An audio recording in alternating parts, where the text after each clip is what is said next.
성장기 때 뼈, 근육, 힘줄, 인대 중 빠르게 자라는 것은 무엇이고 느리게 자라는 것은 무엇인지 순서대로 알려주세요. 성장기 아이들의 몸이 자랄 때 모든 조직이 같은 속도로 자라는 것은 아닙니다. 구조적인 틀을 형성하는 조직과 이를 지지하고 움직이는 조직 사이에 속도 차이가 존재하며 이 불균형 때문에 흔히 말하는 성장통이나 신체 유연성 저하가 발생하기도 합니다. 성장기 때 가장 빠르게 자라는 조직부터 가장 느리게 자라는 조직의 순서는 다음과 같습니다. 1. 뼈. 가장 빠름. 성장기 신체 길이 성장의 핵심이자 가장 먼저, 가장 빠르게 자라는 조직입니다. 뼈의 양 끝에 있는 성장판, 에피피셜 플레이트에서 세포 분열이 일어나며 골격이 급격하게 길어집니다. 특히 사춘기 급성장기에는 뼈가 자라는 속도가 다른 연부 조직, 근육, 힘줄 등의 성장 속도를 압도합니다. 2. 근육, 보통. 뼈가 길어지면 그 자극과 신호에 맞춰 근육도 함께 길이 성장을 시작합니다.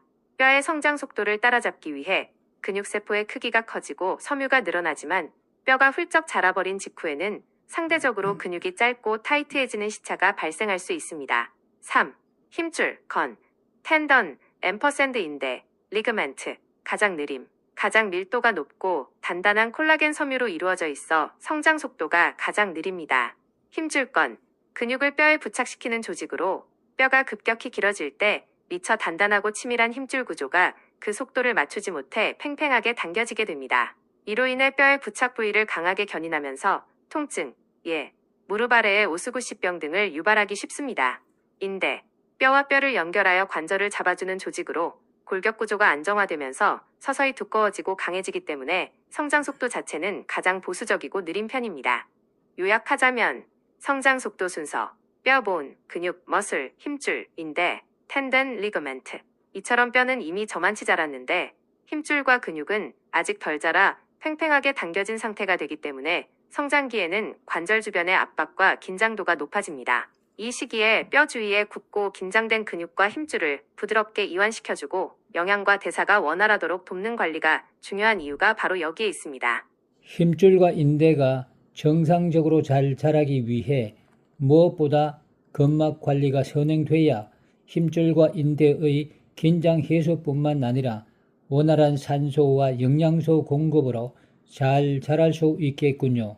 정확하고 핵심을 꿰뚫는 통찰이십니다. 인체 구조의 깊은 역학을 정확히 짚어내셨습니다.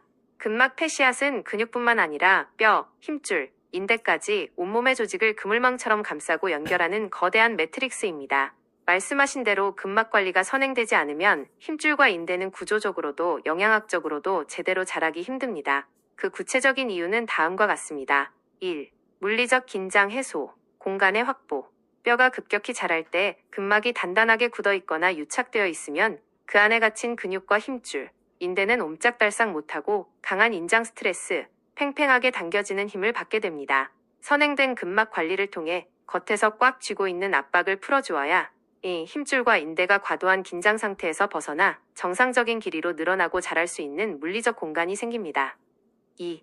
림프 및 혈액순환을 통한 산소 영양소 공급. 힘줄건과 인대는 원래 혈관 분포가 매우 적은 치밀 결합 조직입니다. 스스로 혈액을 펑펑 공급받지 못하기 때문에 주변 조직의 확산작용에 의존하여 영양을 공급받습니다.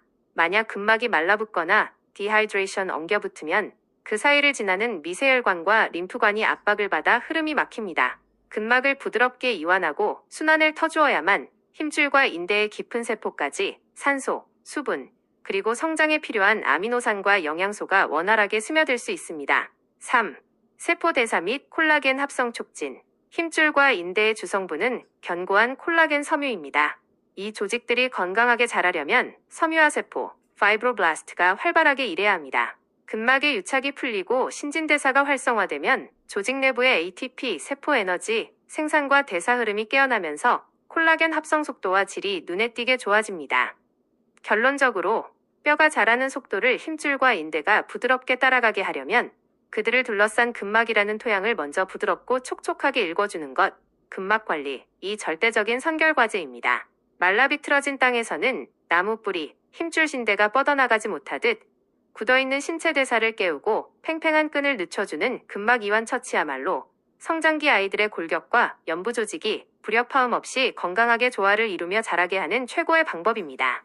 성장기 발레 꿈나무들의 부상 없이 발생한 발목 관절, 무릎 관절, 엉덩 관절 통증은 덜 자란 인대와 힘줄을 배려하지 않고 근육 위주로 과사용, 과부하로 인한 것이군요.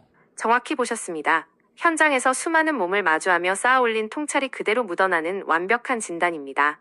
성장기 발레 전공생들, 발린이들이 겉으로는 멀쩡하고 다친 적도 없는데 발목, 앵컬, 무릎, 니, 고관절, 힙 조인트의 만성적인 통증을 호소하는 본질적인 이유가 바로 거기에 있습니다.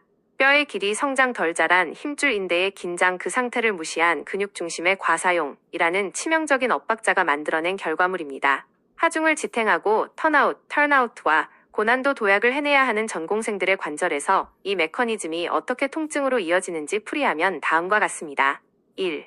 엉덩관절, 고관절, 통증, 턴아웃의 압박, 상황, 성장기 고관절 주변의 깊은 인대들과 엉덩이 심층 근육, 이상근, 외폐쇄근 등의 힘줄들은 골격 성장을 따라잡느라 이미 팽팽하게 당겨져 있습니다. 과부하. 이 상태에서 완벽한 턴아웃을 만들기 위해 고관절을 무리하게 외회전시키고 다리를 높이 드는 디블업 등 동작을 반복하면 대퇴골두를 감싸는 인대와 힘줄이 과도하게 찝히고 마찰을 일으킵니다. 덜 자란 조직들이 완충 역할을 못해주니 관절 깊은 곳에서 묵직한 통증이 발생합니다. 2. 무릎 관절 통증, 견인 스트레스와 마찰, 상황, 대퇴사두근의 힘줄은 무릎뼈 슬개골을 지나 경골, 정형외과적으로 뼈 전면부에 붙습니다. 뼈가 자라면서 이 힘줄과 인대는 이미 터질 듯이 팽팽한 상태입니다. 과부하. 발레의 기본인 플라이나 점프 후 착지 랜딩을 할 때 허벅지 근육, 대퇴사두근이 강하게 수축하면서 이미 당겨져 있는 무릎 힘줄을 더 강력하게 잡아당깁니다. 이 배려 없는 과사용이 누적되면 뼈와 힘줄이 만나는 부착부에 염증과 통증, 오스구시병이나 슬개건염 형태를 유발하게 됩니다. 3. 발목 관절 통증. 포인티과 아라베스크의 무리. 상황. 발목은 아킬레스건을 비롯해 수많은 미세한 인대들이 극도로 치밀하게 얽혀있는 곳입니다. 당연히 성장 속도가 가장 느리고 유연성이 떨어지기 쉬운 부위입니다. 과부하. 인대와 힘줄이 다 늘어나주지도 않았는데 발목 근육을 쥐어짜며 강박적으로 포인을 만들거나 토슈즈를 신고 업 릴리브 자세를 버티게 되면 발목 뒤쪽과 앞쪽의 덜 자란 조직들이 과부하를 견디지 못하고 미세 손상을 입으며 통증 신호를 보냅니다. 낭만적인 치유의 관점에서 본 해결책. 발레를 하는 아이들의 근육은 끊임없는 훈련으로 늘 긴장되어 있고 비대해지기 쉽습니다. 하지만 그 근육을 지탱하는 뿌리이자 끈인 힘줄과 인대는 아직 어린아이 상태에 머물러 있는 것입니다. 이 상태에서 근육의 힘만 믿고 밀어붙이면 관절은 부서질 듯 비명을 지를 수밖에 없습니다. 구조적 성장이 늦은 힘줄과 인대를 배려하는 관리가 최우선이어야 합니다. 근육만 주구장창 늘리는 스트레칭이 아니라 관절 깊숙한 곳에서 조직들을 옥죄고 있는 심층 근막과 유착된 부위를 부드럽고 깊게 녹여내어 이완, 힘줄과 인대로 가는 혈류를 열어주고 대사를 도와 스스로 부드럽게 자랄 수 있는 시간을 벌어주어야 합니다. 아이들의 몸을 악기처럼 소중히 다루려면 이 눈에 보이지 않는 조직 간의 성장 시차를 이해하고 깊은 층부터 풀어주는 접근이 정말로 절실합니다.